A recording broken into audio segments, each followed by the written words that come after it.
Good day, ma'am and sir. My name is Shally Del Rosario. I'm 40 years old and currently in Nueva Ecija, Philippines. I am married, my husband is a farmer, and I have one daughter aged 11 years old. I'm a college graduate of Bachelor in Education at Divina Pastora College in Gapan, Nueva Ecija. I have previous work experience as a household helper in the Philippines year 2007 from 2009.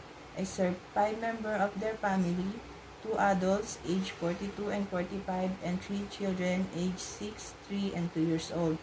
My main duties is to take care of the children, cleaning the house, laundry, ironing, cooking, and gardening.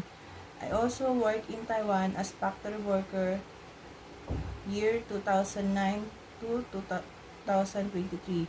I can speak and understand a little Mandarin. I want to work in Hong Kong to help my husband to provide for our family and for our daughter's future and education. I'm a hardworking person, willing to be trained, obedient, respectful, and honest. I will always be attentive to follow every rules and obligation that you will give me. Ma'am and sir, if you have me, I will do my best to serve your family. Thank you for the opportunity. God bless and thank you.